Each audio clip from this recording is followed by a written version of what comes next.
Raksha Mantri gave the statement about the POJK.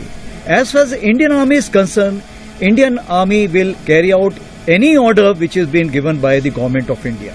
वो कह रहा है कि कुछ दिनों में मिटा के रख दूंगा नस्ल तेरी। उन्होंने कहा है कि we are ready, we are waiting for the government's call. हमें कॉल दे तो हम बड़ी जल्दी swiftly we can take over Pakistan occupied Kashmir. है उसकी आदत, डरा रहा है मेरी फितरत, डरा नहीं। शहबाज शरीफ भी 24 नवंबर को जा रहे हैं 2 रोज़ा दौरे पर तुर्की।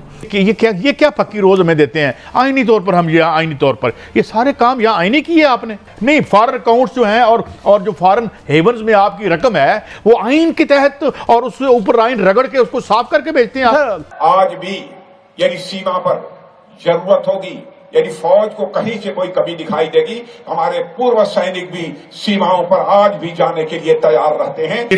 उनकी पॉलिटिकल जो रूलिंग एलीट है, if they make up their mind and give a signal to them, POK चाहिए, पीओके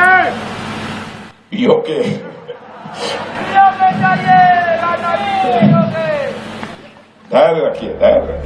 उन्होंने टाइमिंग देखकर ये स्टेटमेंट दी है। 6 घंटे पहले इंडिया टुडे में ये न्यूज आई। डिफॉल्ट का मतलब यह है कि आपने किसी के पैसे देने हैं इंटरनेशनल अदारे के और वो पैसे आप नहीं दे पा रहे। हमारे माशी हालात बहुत ख़राब है, ठीक है। हमारे इंडस्ट्रीज रुकी हुई हैं, डॉलर खुदा जाने कहाँ गया, अब उसको कोई देख भी नहीं रहा। गैस, ऑयल, कीमतें IMF के साथ आता, सब कुछ। अब जो रीसेंट स्टेटमेंट उनकी आई, आर्मी जनरल जिसका अब्दुल बसीर में बात कर, उन्होंने ट्वीट में कहा है, उन्होंने एक तो सबसे पहले मजाक उड़ाया है जो आप लफ्ज कायदे आज़म मोहम्मद अली जिन्ना कहते हैं, और फिर उन्होंने दूसरी स्टेटमेंट दी है कि इस्लामाबाद के अंदर इस्लाम नाम की कोई चीज नहीं। बहुत 6 साल में जो है वो इतना नोट छापा है बाजवा साहब ने, इतना नोट छापा है बाजवा साहब ने। और उन्होंने कहा कि इन्होंने अगर हमारी सॉवरेनिटी की इन्होंने रिस्पेक्ट ना की तो हम इस्लामाबाद को अपना सेकंड कैपिटल बनाएंगे।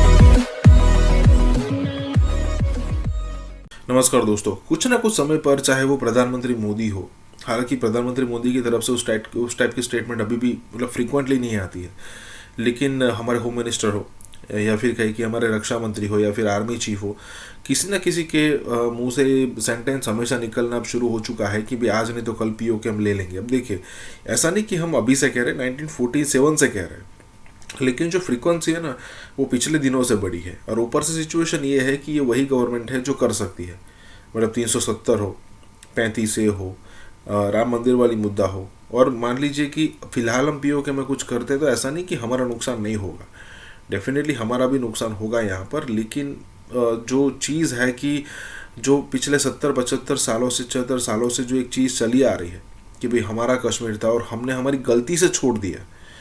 अगर वहाँ पर नेहरू ने UN में न जाते, क्योंकि सबसे पहला केस ही हमारा था, अगर मान लीजिए वो न जाते तो हमारी आर्मी ने यहाँ पर जो भी जो एरिया है कबायलियों ने या फिर कहीं कि पाकिस्तानी आर्मी ने कब्जा किया था वापस लेना शुरू कर दिया था, कई सारे एरिया छुड़वा लिए थे हमने, तो आज पूरा का पूरा कश्मीर हमारे पास होता।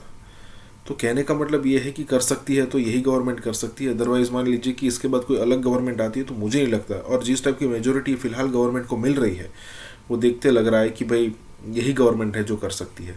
इसी के साथ ये वीडियो शुरू करते हैं। और हाँ दोस्तों, सुपर थैंक्स के जरिए हमारी मदद करना ना भूलें। Raksha Mantri gave the statement about the POJK. As you are aware that parliamentary resolution already exists on the subject, so therefore it's nothing new. It is part of the parliamentary resolution. As far as the Indian Army is concerned, Indian Army will carry out any order which is being given by the government of India. And whenever such orders are given, we'll always be ready for it. कहती हैं अब एक और नई statement जो आई है उनकी एक आर्मी ऑफिसर की तरफ से, उस पे आप क्या कहेंगे? जो भारत में जो आर्मी चीफ, हाँ, मैं वो उसके बारे में बल्कि ये कहूंगा कि ये अब से 6 घंटे पहले की खबर है। वहां पे मीडिया पे उस पे इसको बताया गया है कि नॉर्दर्न आर्मी कमांड के अपिंद्रा जो है इंचार्ज हैं, उन्होंने कहा है कि we are ready, we are waiting for the government's call. हमें कॉल दे तो हम बड़ी जल्दी swiftly we can take over Pakistan occupied Kashmir. This is the just statement 6 घंटे पहले आई। और उसमें सबसे मैं एक आपके देखने वालों को यह भी बताना चाहूंगा कि बहुत अरसा पहले जो भारतीय लेजिस्लेशन है उन्होंने अपना एक कानून बनाकर रखा हुआ है कि we have right to take over Pakistan occupied Kashmir. So इनको दोबारा लेजिस्लेशन के लिए नहीं जाना पड़ेगा। अब वो डिपेंड करता है कि इफ उनकी पॉलिटिकल जो रूलिंग एलीट है, if they make up their mind and give a signal to them, क्योंकि आपके तो इस वक्त जो है वो इंतशार इतना हो चुका है आपके अंदर, उनको भी एंजाइटी नजर आ रही है। उन्होंने टाइमिंग देखकर ये स्टेटमेंट दी है। 6 घंटे पहले इंडिया टुडे में ये न्यूज आई, मैंने जहां से पढ़ी। लेकिन इसके ऊपर भी, इससे पहले वहां के डिफेंस मिनिस्टर साहब ने आज से कोई 2 हफ्ते पहले स्टेटमेंट इसी तरह की दी थी। वो किसी अपने आर्मी इंस्टीट्यूशन में खड़े थे, हमारे किसी ने उसको रिबट करने की कोशिश नहीं की। उसकी वजह मैं बताता हूं आपको। देखें आपके हालात क्या है। एक महीने से ज्यादा टाइम हो चुका है, आपके फॉरेन सेक्रेटरी ही मौजूद नहीं है, पोजीशन खाली है। तो जवाब किसने देना है? किसी की विल ही नहीं है, किसी की डायरेक्शन ही नहीं है, किसी की ख्वाहिश ही नहीं है। आज ये स्टेटमेंट आ चुकी है और ये देखनी चाहिए आपके, खासकर जो एटॉमिक पावर के जो रखवाले हैं, उनको चाहिए कि वो this is how your neighbours are assessing you. You have become very predictable, you are very calculated now.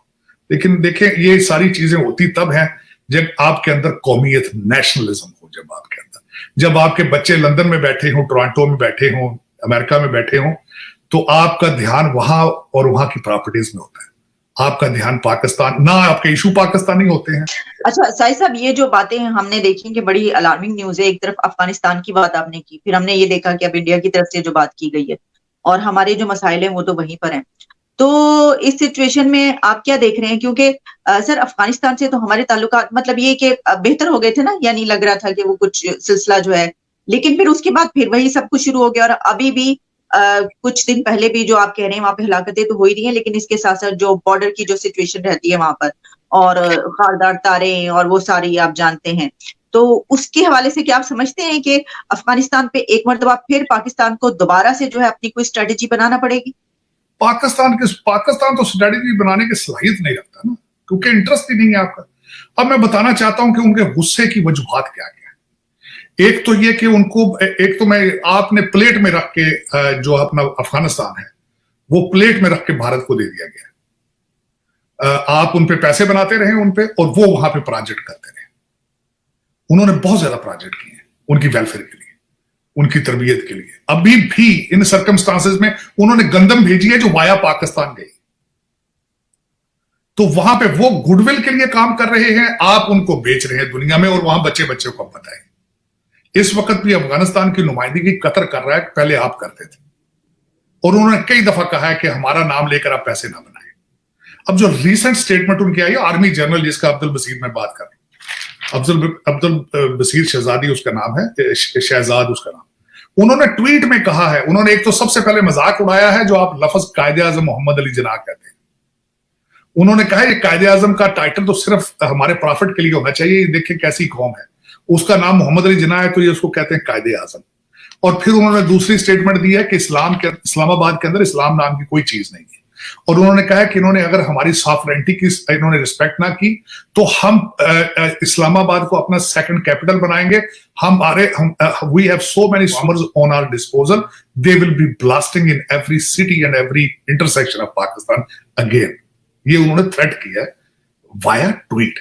अब आपका क्या हाल है? आपके अदारे जो है वो नहीं देख रहे हैं। अब अच्छा, दूसरा मैं बताना चाहता हूं कि गुस्सा किस चीज का है।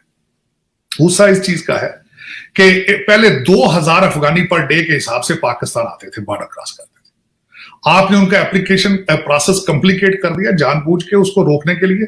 अब इस वक्त 500 अफगानी बॉर्डर क्रॉस करके आ रहे हैं, क्योंकि आपने ऑनलाइन उसकी एप्लीकेशन कर दी है, और उसमें से आप एप्लीकेशन जो है वो रिजेक्ट भी करते हैं। और उसके बाद मैं ये बताना चाहूंगा कि तोरखम और चमन का बॉर्डर, इतना ज्यादा करप्शन है वहां पे कि आप सोच नहीं सकते। वहां पे मैं बताना चाहता हूं आपकी कौन कौन सी एजेंसियां बैठी हैं। FIA वहां बैठा है, FC है, NLC है, कस्टम्स है, IB है, ISI है, आपके प्रोविंशियल पुलिस है वहां पे, और उस पे करप्ट, ये सारे वहां पे इतना पैसा बनाते हैं कि आप सोच नहीं सकते। तंग कर लिया है करप्शन की वजह से उन्होंने, और वो बेजार है। नफरतें पहले ही हैं, लेकिन उससे मजीद एग्रेशन है उनके अंदर कि आप सिर्फ करप्शन में मास्टर